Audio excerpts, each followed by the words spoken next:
નમસ્કાર students, welcome to my classroom online. આજે આપણે જોવા જઈ રહ્યા છીએ કરંટ અફેર્સ જૂન, જુલાઈ, ઓગસ્ટ 2022નો. આ પાર્ટ 1 છે. GPSC class 1-2 DYSO ACF STI માટે કામ લાગશે, સફળ વિદ્યાર્થીઓ દ્વારા તૈયાર કરવામાં આવ્યું છે. વધારે માહિતી માટે આપ જે આપણી ચેનલ છે GPSC is the future join કરી શકો છો. તો ફટાફટ આપણે શરૂ કરીએ. સૌપ્રથમ તો થંબનેલ પરથી આપ સમજી ગયા હશો કે આપણે જે રીડિંગ કરવાનું છે એ ચતુરની જેમ ગોખવાવાળું નથી કરવાનું.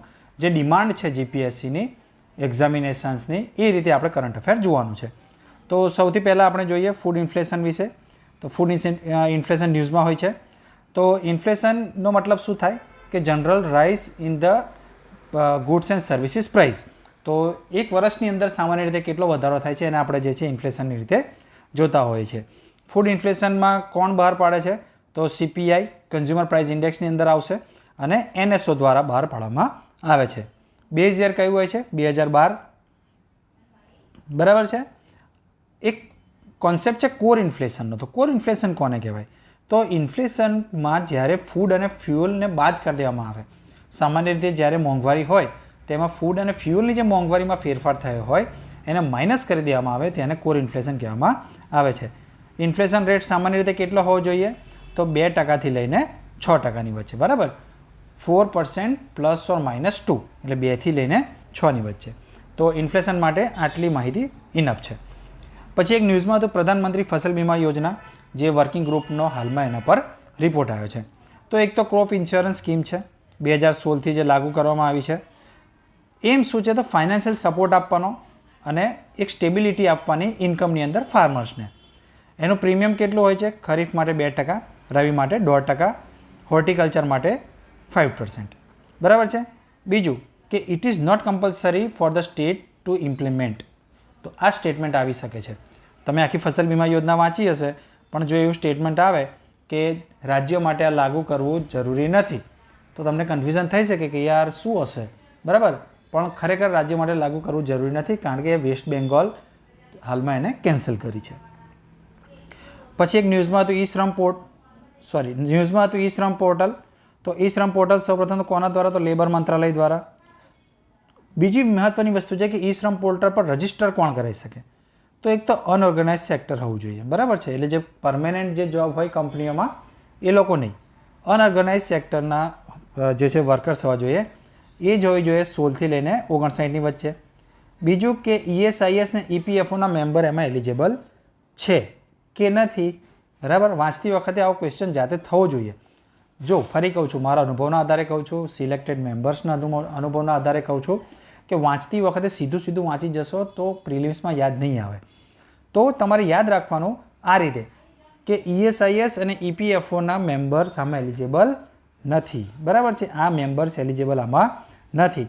તો વાંચતી વખતે એવું વિચારવાનું કે કદાચ આવો સ્ટેટમેન્ટ આવી જાય કે ઈએસઆઈએસના મેમ્બર એલિજિબલ છે, તો જવાબ આવશે નો. આ રીતે તમે વાંચશો તો ખરેખર તમને આ જ રીતના ક્વેશ્ચન્સ પણ અથવા આ જ રીતના સ્ટેટમેન્ટ પણ જે છે એક્ઝામમાં જોવા મળશે. બીજું છે એમાં ઇમ્પોર્ટન્ટ કે ઈ શ્રમ પોર્ટલનો જે નંબર આપવામાં આવશે એને યુનિવર્સલ એકાઉન્ટ નંબર કહેવામાં આવશે અને 12 ડિજિટનો હશે. કેટલા ડિજિટનો? 12 ડિજિટનો.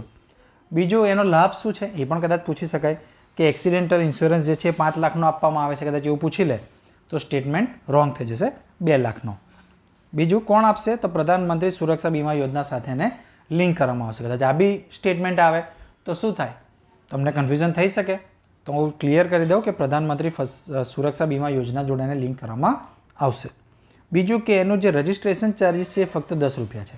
બરાબર. આવું સ્ટેટમેન્ટ આવે તો વિચારો સાચું હશે કે ખોટું, જાતે નક્કી કરો. આ રીતની પ્રેક્ટિસ કરો, મગજને આદત પાડો આ રીતે વાંચવાની. તો રોંગ. એમાં જે છે રજિસ્ટ્રેશન બિલકુલ ફ્રી છે. બીજું જે 7 શેડ્યુલ ન્યૂઝમાં હતું, તો કારણ કે 15th ફાઇનાન્સ કમિશને કીધું છે કે એમાં સુધારો કરવાની જરૂર છે. તો જોઈ લઈએ કે એમાં 100 છે યુનિયન લિસ્ટના સબ્જેક્ટ છે, જેમાં છે defence, railway, banking. State 61 subjects છે, જેમાં પબ્લિક ઓર્ડર, હેલ્થ, સેનિટેશન આવશે. અને કોન્કરન્ટ લિસ્ટ કે જેમાં સ્ટેટ પ્લસ સેન્ટર બંને નિયમ બનાવી શકે. જો એક જ જેવો નિયમ હોય તો કેન્દ્રનો નિયમને મહત્ત્વ વધારે મળશે. એમાં કયા છે? એજ્યુકેશન, ફોરેસ્ટ અને પોપ્યુલેશન કંટ્રોલ. હવે ધારો કે ઓપ્શનમાં આપી દીધું હોય કે નીચેનામાંથી કોન્કરન્ટ લિસ્ટમાં કયા કયા છે? રેલવે, પબ્લિક અફેર, એજ્યુકેશન, અને પોપ્યુલેશન કંટ્રોલ. તો 1 અને 2, 2 અને 3, 3 અને 4 તો પોપ્યુલેશન કંટ્રોલને કોન્કરન્ટ લિસ્ટમાં માનવાનું, સ્ટેટ લિસ્ટમાં નહીં. બીજું જે શોર્ટ પ્લસ ઇમ્પોર્ટન્ટ ન્યૂઝ છે કે સુપ્રીમ કોર્ટના હવે ફૂલ સ્ટ્રેન્થના જજ થઈ ગયા છે કેટલા? 34. જીપીએસસી દર વખતે આવા અમુક ફેક્ચ્યુઅલ ક્વેશ્ચન્સ પૂછે છે. 2018માં પણ પૂછ્યો હતો કે એનએસજી ગ્રુપમાં કેટલા સભ્યો છે, બરાબર છે. તો આ રીતના ક્વેશ્ચન્સ આપણે એક્સપેક્ટ કરી શકીએ છીએ કે હાલમાં 34 જજ થયા છે તો પૂછી શકે. સામાન્ય રીતે આપણને 32 ધ્યાનમાં હોય છે કારણ કે લક્ષ્મીકાંતમાં 32 હતા, એ વખતે 30 હતા, નવા એડિશનમાં 32 છે. પણ એકચ્યુઅલમાં અત્યારનું જો કરંટ અફેર આપણે 2022 જુલાઈનું જો જોઈએ તો 34. બીજો સિડિશનનો એક્ટ ન્યૂઝમાં હતો, વિઝન આઈએસમાં એના વિશે બહુ મોટો લેખ આવ્યો હતો હિન્દુમાં પણ. તો સિડિશનનો એક્ટ 124A આવશે આઈપીસીની કલમ. બીજું છે એક તિરુવનંતપુરમ ડિક્લેરેશન ન્યૂઝમાં હતું. તો એ રિલેટેડ ટુ વુમન લેજિસ્લેચર છે કે મહિલાઓ રાજકારણમાં વધારે આવે એને લઈને છે તિરુવનંતપુરમ ડિક્લેરેશન છે. તો આ વસ્તુ ન્યૂઝમાં એક્ઝામ માટે પૂછાઈ શકે છે. બીજું વર્લ્ડ ફ્રીડમ ઇન્ડેક્સની અંદર ઇન્ડિયાનો રેન્ક પાછળ આવ્યો છે તો પૂછી શકે છે કે કોના દ્વારા બહાર પાડવામાં આવ્યો છે? તો રિપોર્ટર્સ વિધાઉટ બોર્ડર્સ. યુપીએસસી પણ આ ક્વેશ્ચન 2017માં પૂછેલો છે. શાંઘાઈ કોઓપરેશન ન્યૂઝમાં છે, કદાચ એમાં હવે મોદી જશે પ્રધાનમંત્રી શ્રી તો પુતિન સાથે મુલાકાત પણ થશે. તો ઇન્ડિયા એક તેનો મેમ્બર કન્ટ્રી છે. બીજા મેમ્બર્સ કયા છે? ઇન્ડિયા, પાકિસ્તાન, ચાઇના, રશિયા તો આપણને ધ્યાનમાં હોય, પણ ઉઝબેકિસ્તાન, કઝાકિસ્તાન, તઝાકિસ્તાન અને કિર્ગિસ્તાન. બીજું કે એની અંદર જે છે એ ઇન્ડિયા RATS એટલે કે રિજનલ એન્ટી ટેરરિસ્ટ સ્ટ્રક્ચરનું જે છે એક ફ્રેમવર્ક લાવવા માટે જઈ રહ્યું છે. તો આ એક પૂછાઈ શકે છે કે RATS કઈ ઓર્ગેનાઇઝેશન સાથે જોડાયેલું છે? ઓપ્શન હોઈ શકે છે બીમસ્ટેક, સાર્ક, SCO, બરાબર છે, કે પછી UN. તો SCO આવશે. ઘણી વખત એટલા ઇઝી ક્વેશ્ચન આવતા હોય પણ આપણે વાંચ્યું ના હોય એટલે કરંટ અફેર્સમાં એવું થાય કે એમાં કોઈ લોજિક ના હોય કે આ તો તમે વાંચ્યું હોય તો આવડે, ના વાંચ્યું હોય તો ના આવડે. તો આ રીતે ફોકસ થઈને વાંચજો. મેં જેમ વાત કરી એમ રેન્ચોને જેમ વાંચવાનું કે શું પૂછાય છે એટલું જ વાંચવાનું. 4 એક્ઝામ ક્લિયર કરી છે એનો અનુભવથી કહું છું. તો recently parliament standing committee report આવે છે ક્રિપ્ટોકરન્સીસ પર, તો એના વિશે જોઈ લઈએ. તો ક્રિપ્ટોકરન્સી શું છે? તો એક તો ડિસેન્ટ્રલાઇઝ ઇન્ટરનેશનલ વર્ચ્યુઅલ કરન્સી છે. શેના દ્વારા પ્રોવાઈડ કરવામાં આવે છે? તો એક સોફ્ટવેર પ્રોટોકોલ દ્વારા પ્રોવાઈડ કરવામાં આવે છે. નોટ બાય સેન્ટ્રલ બેંક, કોઈ સેન્ટ્રલ બેંક દ્વારા પ્રોવાઈડ કરવામાં આવતું નથી. બીજું કે કયા દેશે એને હાલમાં ઇનલીગલ ડિક્લેર કર્યું છે? તો ચાઇના. ઇન્ડિયાએ એને ઇનલીગલ ડિક્લેર કર્યું નથી. ધ્યાન રાખજો, ઇન્ડિયાએ એને it is not a legal tender એવું લખેલું છે ઓફિશિયલ જે નોટિફિકેશન છે એમાં, કે લીગલ ટેન્ડર નથી, પણ ઇનલીગલ છે એવો શબ્દ કોઈ જગ્યાએ વાપરવામાં આવ્યો નથી. તો જો ઓપ્શનમાં ઇન્ડિયા હોય તો ટીક નહીં કરવાનું, China. Flat 30% capital gain tax લગાડવામાં આવ્યો છે on virtual digital asset. Cryptocurrency શબ્દ બિલમાં વાપરવામાં આવ્યો નથી, વર્ચ્યુઅલ ડિજિટલ એસેટ શબ્દ વાપર્યો છે. ઇન્સોલ્વન્સી એન્ડ બેન્કરપ્સી કોડ 2016, હાલમાં જેના ન્યૂઝ હતા કે ઇન્સોલ્વન્સીના લીધે આ કોડને લીધે જે છે લાભ થયો છે. તો વધુમાં વધુ 270 દિવસમાં એક કેસનું રિઝોલ્યુશન લાવે છે, આવું સ્ટેટમેન્ટ હોય, સાચી વાત છે. બીજું એક તમને કન્ફ્યુઝિંગ સ્ટેટમેન્ટ કદાચ આની અંદર હોઈ શકે કે ક્રોસ બોર્ડર માટે પણ કામ કરે છે. સાચું કે ખોટું? તો સાચું આવશે, બરાબર છે. ક્રોસ બોર્ડર માટે પણ એ કામ કરે છે. પછી જીએસટી કાઉન્સિલ ન્યૂઝમાં હતું. તો જોઈ લઈએ કે એમાં ચેરપર્સન કોણ હોય છે? યુનિયન મિનિસ્ટર હોય છે, જે વિત્ત મંત્રી કહેવાય. જે ફાઇનાન્સ મિનિસ્ટર્સ હોય છે ઓફ ધ સ્ટેટ એ પણ હોય છે. બંધારણના કયા આર્ટિકલમાં એને સમાવવામાં આવ્યું છે? તો 279A. બીજું વોટિંગ વેલ્યુ જોવા જઈએ તો સેન્ટ્રલ જોડે 1/3 છે, સ્ટેટ જોડે 2/3 છે. અને કોન્સ્ટિટ્યુશનલ અમેન્ડમેન્ટ કેટલામાં છે? તો 101માં બંધારણીય સુધારો જીએસટી કાઉન્સિલ સાથે જોડાયેલો છે. બીજું રિસ્કિલિંગ રિવોલ્યુશન ઇનિશિયેટિવ ખૂબ જ ન્યૂઝમાં છે. કોના દ્વારા શરૂ કરવામાં આવશે? તો વર્લ્ડ ઇકોનોમિક ફોરમ દ્વારા. એનો ધ્યેય શું છે? તો 1 બિલિયન પીપલને જે છે બેટર એજ્યુકેશન અને ઇકોનોમિક સ્કિલ અને ઓપોર્ચ્યુનિટી પૂરી પાડવાની છે 2030 સુધીમાં. તો યાદ રાખજો, રિસ્કિલિંગ રિવોલ્યુશન ઇનિશિયેટિવ કોની સાથે જોડાયેલા છે? વર્લ્ડ બેંક ઓપ્શનમાં હોઈ શકે છે, વર્લ્ડ ઇકોનોમિક ફોરમ હોઈ શકે છે, બરાબર. તો વર્લ્ડ ઇકોનોમિક ફોરમ. બીજું COP15 ઓન UNCCD ન્યૂઝમાં છે. તો એક તો એનો આ વખતની થીમ હતી land life and legacy declaration. તો આ પણ પૂછાઈ શકે છે કે land life and legacy declaration કોની સાથે જોડાયેલું છે, અથવા COP15 આ વખતનું હતું એનું થીમ શું હતી? ઇન્ડિયાનું મેમ્બર છે? હા છે. આ લીગલી બાઇન્ડિંગ છે કે નથી? છે. It is only treaty for desertification which is legally binded. તો સ્ટેટમેન્ટ થશે સાચું. ઇટ ઇઝ સેડ ડેટ એનો જે રિપોર્ટ છે સ્પેસિફિકલી ઇન્ડિયા માટે, એમાં કહેવામાં આવ્યું છે કે 30% of India's total geographical area is under degradation. તો ટોટલ ઇન્ડિયાનો જેટલો પણ ભૌગોલિક વિસ્તાર છે એમાં 30% જે છે લેન્ડ ડિગ્રેડેશન હેઠળ છે, એવો યુનાઇટેડ નેશન કમ્બેક ડેઝર્ટિફિકેશનની જે મિટિંગ હતી COP15 એમાં કહેવામાં આવ્યું છે.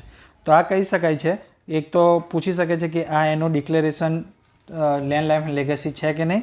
બીજું કે એવું કે ભાઈ ઇન્ડિયાની જે છે એ 60% જમીન આની અંદર ડિગ્રેડેશન હેઠળ છે એવું રિપોર્ટ કહે છે. તો સ્ટેટમેન્ટ ખોટું થઈ જશે 30%.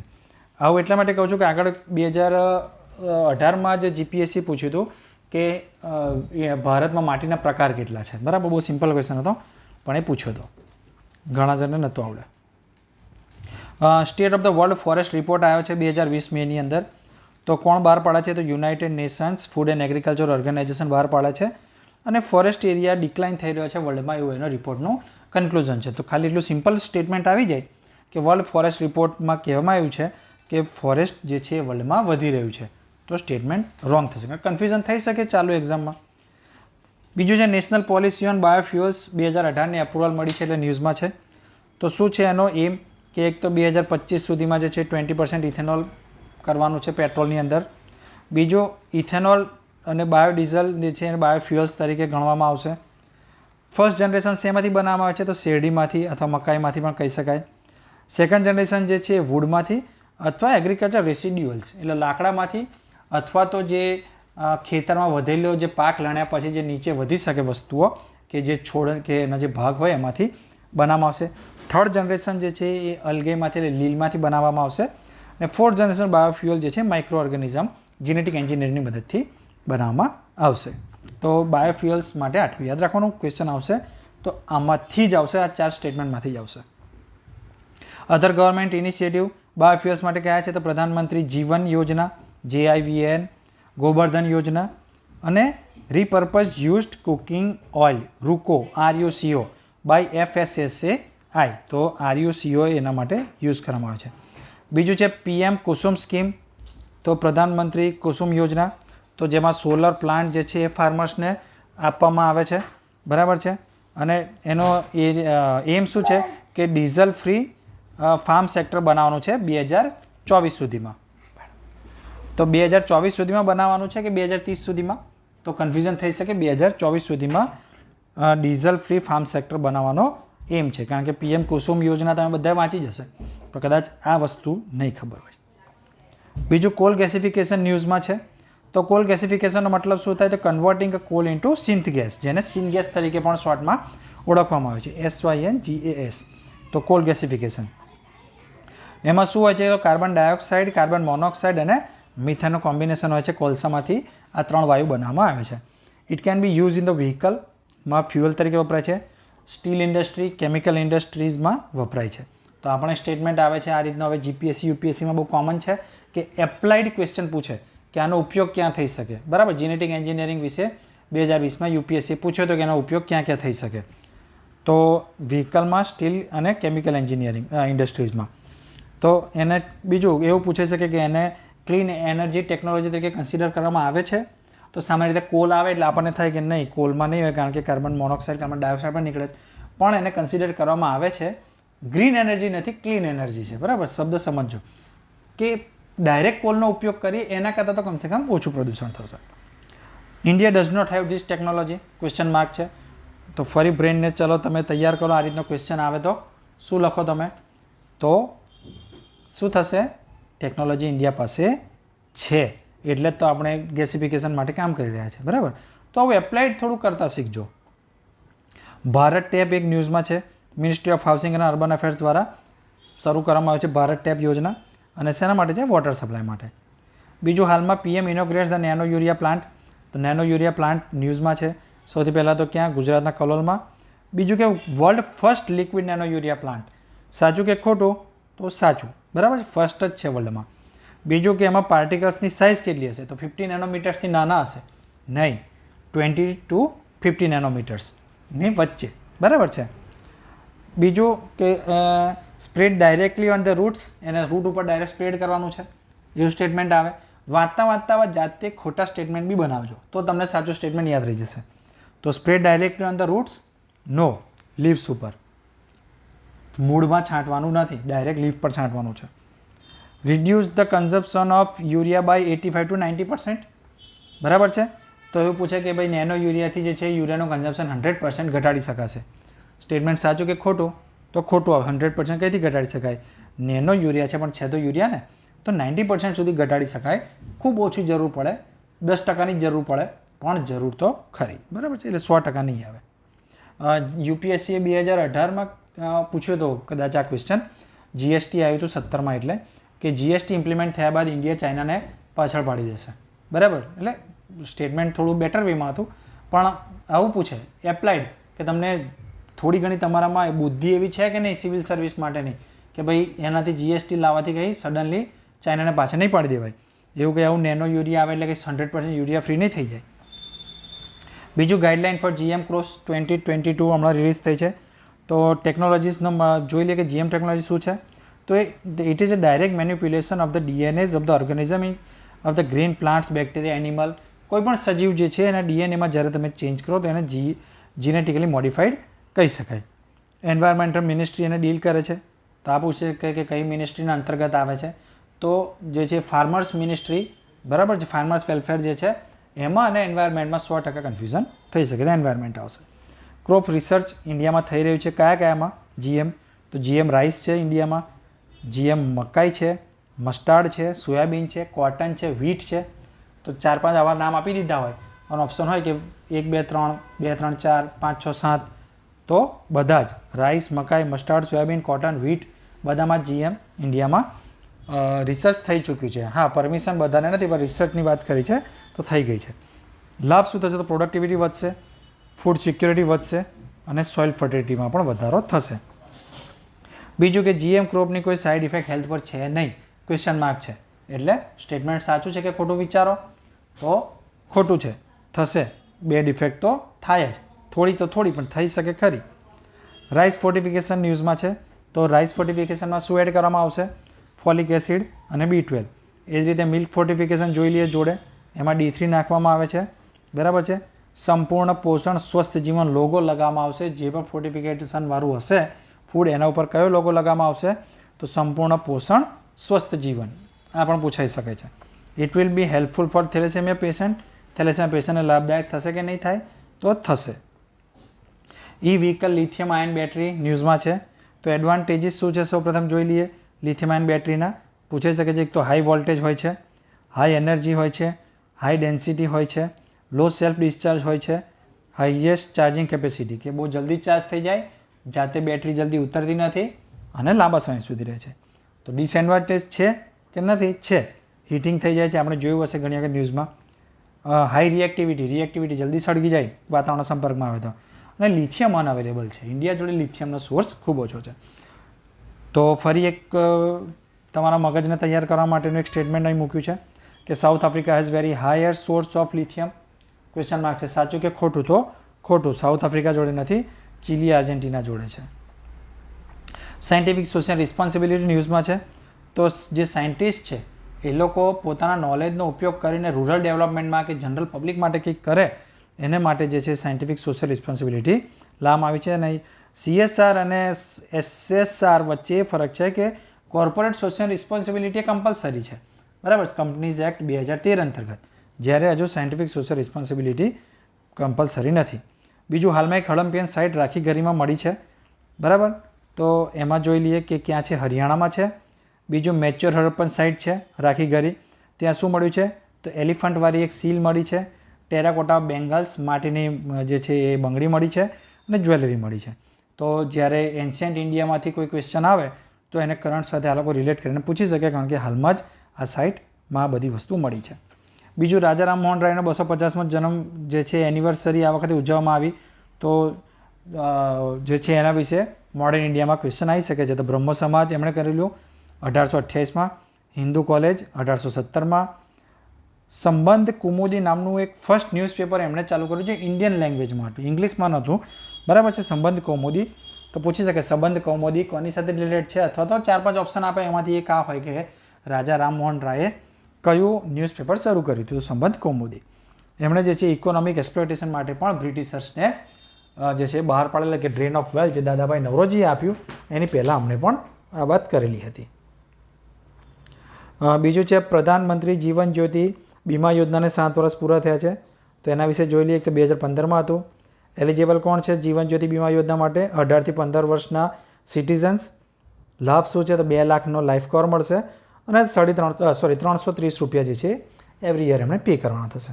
બીજું પ્રધાનમંત્રી સુરક્ષા વીમા પણ જોઈ લઈએ, કારણ કે એ બી જોડે જ હતું. આ જીવન જ્યોતિ વીમા છે, આ સુરક્ષા વીમા છે. તો એમાં 18 થી 70 વર્ષ આવશે અને 12 રૂપિયા છે. બે વચ્ચેનો ડિફરન્સ શાંતિથી જોઈ લેજો. તો પાર્ટ 1 જે છે અહીં કમ્પ્લીટ થાય છે. લાઈક શેર સબસ્ક્રાઈબ કરજો અને ટીમને જે છે મોટિવેશન મળી રહે એના માટે જરૂરથી આપ ચેનલને સબસ્ક્રાઈબ કરો, લાઇક કરો, કોમેન્ટ હોય કે સુધારો લાગતો હોય તો સજેસ્ટ કરજો. પાર્ટ 1 છે, પાર્ટ 2 અને પાર્ટ 3 આવશે. પ્રિલિમ્સ 3 વખત પાસ કરેલા વિદ્યાર્થીઓ, એક તો હું અને બીજી અમારી ટીમ દ્વારા તૈયાર કરવામાં આવ્યું છે. અને જીપીએસસી એઝ ધ ફ્યુચર તમે જોઈન કરી શકો છો. તો રિવાઇઝ કરજો, નોટ્સ બનાવજો. તમને ક્વોલિટી એકદમ આપવામાં અમારે ટ્રાય કરીશું જેથી તમને સીધું એક્ઝામમાં એનો લાભ મળે. Thank you. જય હિન્દ.